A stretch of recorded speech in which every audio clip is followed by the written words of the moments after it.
angry guy here, and she fell in love with Tyrone, and then he tried to sell her.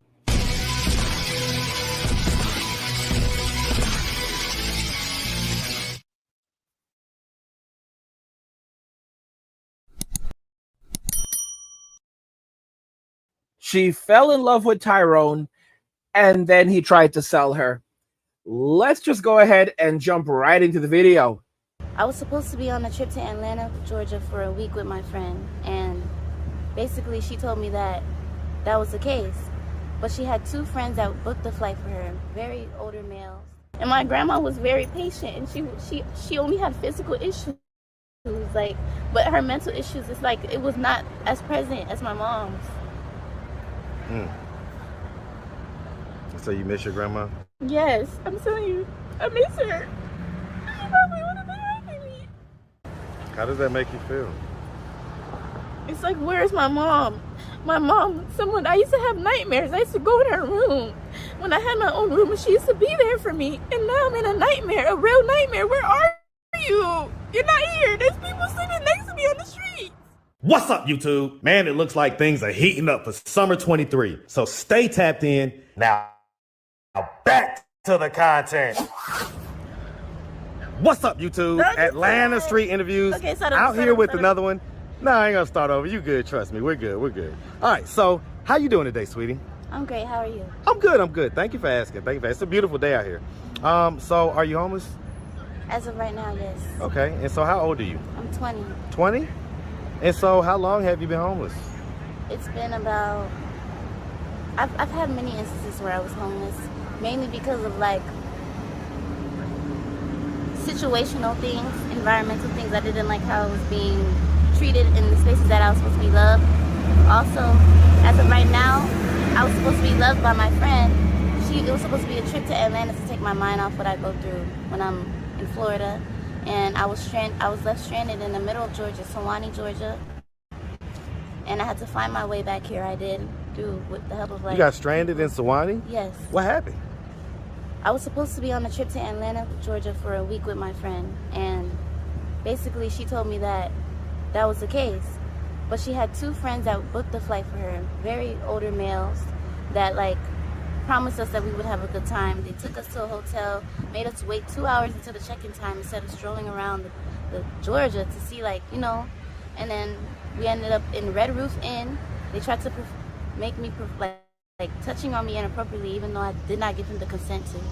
And now I'm here because I wanted to escape that before it got weird, because my friend was trying to fight me for not being complacent, like not being like, what's the word, like not submissive, being submissive yeah, subservient. So what he was trying to do, I was trying to be assertive, and once I seen that was not working, I started being aggressive and trying to call the police.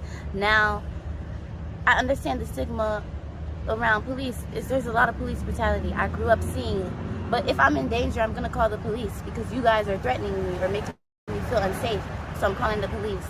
So the police helped me from Uber to the airport. The airport, I was not able to afford a plane ticket because they were the ones who brought me there, and they refused to. My family even told them that they would have to be the ones to find me back. They refused because my family is not like, could not afford a plane ticket, $200 for me that day. Like, so now I'm here. How long have you been here? From the Gateway Center. I've been here for about 2 days now. 2 days? Yes. Okay. So, all right, we're going to pack all this. We're going to unpack all this. But just real quick, do you have any kids? No. Okay. Have you ever been married? No. Okay. No. Okay. So, all right. So, how old is this friend that invited you? 21, and in her head, she believes she's like 10 years older than me with more experience. Meanwhile, I don't know where she is now. I was just told never to speak to her again by every party that heard my situation. The police, the law, people around me, in the street. I'm here by myself in Atlanta, Georgia, sleeping on the ground. I have no means to get home. I have no service on my phone because I can't even get to Cricket. I don't know where it is. I need the GPS. I'm stuck. Okay. I have nothing. I have my luggage is literally in Sewanee, in a place because I didn't want to carry it and be vulnerable in the streets with a bag. I'm the only one walking in Sewanee because it's not, the classism there is yeah, no, it's yeah. I mean, yeah, Sewanee is a much different area than Atlanta. Yes. And so okay, so All right, let's start from the beginning. So, where are you from?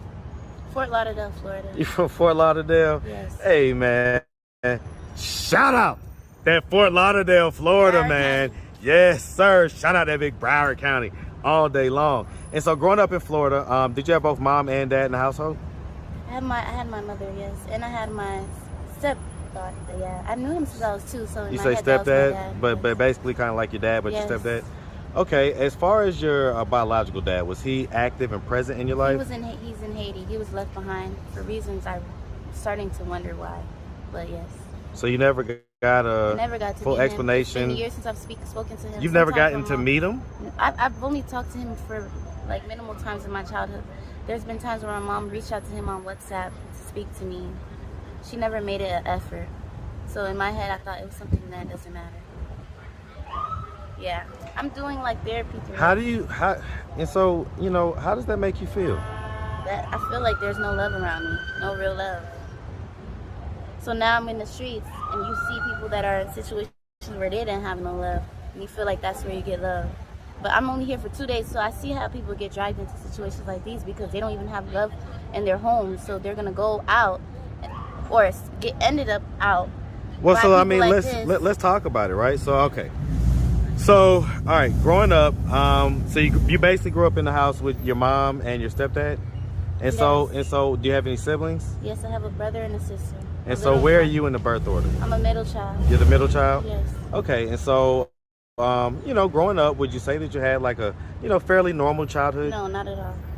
I was provided for, yes. Tell me As about far it. as like clothing and food and shoes and stuff, but when it comes to situations like these, no emotional support. Tell me what happened. I've always had to fend for myself, hyper independence, really bad. Now I'm here trying to figure out how I'm gonna get out. These people are barely even helping me, telling me I have to have patience, even though I've been up since 7 a.m. Woke up at the crack of the morning to go and stand in the line and get help, and I'm still here. Well, so As if okay. I'm supposed to fend for myself when I don't have even the transportation to get there. I can have the money, but how am Well, I going to get there? let's talk about it, right? So okay. And so, you know, I mean, you know, did you like go to high school and stuff like that? Yes, I excelled. I was gifted and Gifted in academics? yes, very. Okay, and I so you graduated? with a 3.9. I know that's not all that, but Well, no, that's very impressive. So congratulations to they that. didn't make me feel like that. Now I'm here. Well, I mean, did you do any college after that? I went to LIU and I wasn't able to afford the housing fees. Now I'm stuck. Because I was so stressed about how to do so that my grades didn't do good. Now I'm trying to figure out how I'm going to speak to FAFSA about it because I was recommended to do so with a letter so that it can help me go back to school. I mean, guys, I have to just stop it right here and insert my thoughts. It's just like I said, guys, always assume that everything a woman says is a lie and then try to look for the truth in the lies. Because if you do it the other way around, then she's going to completely bamboozle you. Something is not adding up with her. First off, she says that she went with these 2 guys who told her that they were going to put her up in a nice hotel, but then they brought her over to like the Red Robin Inn or something like that. I'm not familiar with that inn, but that's the case. And she also says that they were clearly trying to get intimate with her and she was not feeling that. Let's be very, very clear. Why would 2 guys fly you out to Georgia, offer to put you up in a hotel, all expenses paid, if they had no interest in being intimate? She's 20 years old. Y'all are telling me she didn't know what was going on? She grew up in a household with her mother and her stepfather, who raised her since she was 2 years old. There's a pattern with these women. And so she sees him as her actual father. So she had a mother and a father. They gave her everything she needs. So she said that she had food, she had clothing, she had shelter. But, you know, they didn't provide her with enough emotional support because whenever she's gotten herself into situations like this, they have no empathy for her and they don't relate to her. She said that this is not her first time being homeless, which means that she's run away from home numerous times and put herself on the streets numerous times. Guys, what did I tell you about women? I said that within every little girl, there is the streets. And if parents don't raise them and condition them to know that no, you cannot go to the streets. The streets are a bad place. By the time they're like, by the time they're like 4 or 5 years old, it's too late, really. By the time they're 12, they're already headed to the streets. And you've seen video after video that I've put out where these women will literally say that they were doing well and they were somewhere safe, and it's like the streets were calling out to them and they had to go to the streets. In some cases, there are women who say in these videos that they are on the streets by choice. They are 100% on the streets by choice. They have a place to go, but they're on the streets by choice. She literally claims that her parents, who live in Florida, and in Florida, you have to have some cash, could not find $200 to send to her so that she could fly home. $200, guys. Are you telling me this story does not add up? So she has parents who loved her, cared for her. She said that later in the video, she's going to say that her mother was there for her when she was growing up. When she had her own room, her mother would literally come in there and comfort her when she was afraid. And now here she is in the streets. Does that sound like someone who would leave their child in the streets if it only took $200 to bring them home? That's something you would put on a credit card. But, her parents don't have any money. Something is missing from this story. Something is missing from the story. All right. In reality, her mother may not actually know she's there. And to be very, very clear, she's hiding something. All right. She's hiding something. She was not forced to do anything. She completely chose to go this route. She chose to go this route. She chose to go there. All right. And she was also demanding that these guys pay for her fare back home. And they're like, no, we're not doing that. If they had actually done something, she wouldn't have been able to call the cops. She wouldn't. Nope. She made a choice to do this. She thought that she was dealing with some simps. All right. She knew exactly what she was getting involved in. She knew what she was doing. She thought she was going to go over there and take advantage of them. This is a complete and utter joke. She's not telling us the full story. There's so many pieces missing from this. And you hear like the simp over here is like trying to say to her, oh, you know what happened? These guys, they were trying to do something. Come on, bro. Stop simping. This girl is lying so hard. And there's so many pieces missing from her story. She's been out there on the streets for 2 days now. All right. But she knows the streets because she said it. This is not her first time being on the streets. She's been on the streets multiple times, and this is sad, guys. She's not a bad looking person, but this is why you have to be careful with Western women. All right. You will get yourself into so much trouble because what they want are the streets. Like Western society is done. Guys, look how pretty this girl is. She is absolutely gorgeous and she can't change her ways. The streets are calling out to her. The streets will never let her rest. Guys, you can take the girl out of the streets, but you cannot take the streets out of the girl. 20 years old, and this is the way she is. She said she graduated from high school with a 3.9 GPA.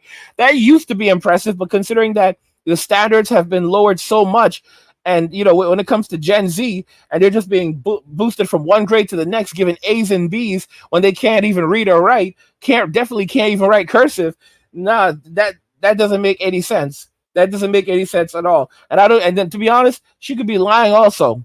She could be lying about that also. Don't believe anything she said. Her entire story is completely filled with lies. All right. And I can't tell you every single lie, but I can tell you they are lies. All right. You can just see it that none of it adds up whatsoever. None of it adds up whatsoever. And a lot of these girls say the same thing, like, oh, how was your childhood? They'll get asked, how was your childhood? They're like, oh, it was cute. It was cute. Like, wow, very dismissive of it. Like, guys, they're so frightening. Like, you would not expect this type of behavior from a man. And this is the kind of behavior that you're getting from these modern day women. Like, and then you wonder why M2 is like raging again. And they're calling it just the price of doing business. Like, okay, well, it's just the price men have to pay for doing business. Even if they didn't do it, even if she's lying, it's just the price of doing business in this world. Bro. No. She fell in love with Tyrone, and then he threw her back to the streets for when she came, and she's not telling the entire story. She's not telling the entire story. Want to know what you guys think regarding this, because this is absolutely a load of baloney. Think in the comments. Like the video if you like it. Don't forget to subscribe. And if you like the video, share the video. And just remember that all roads lead to MWA, men walking away. And cheers.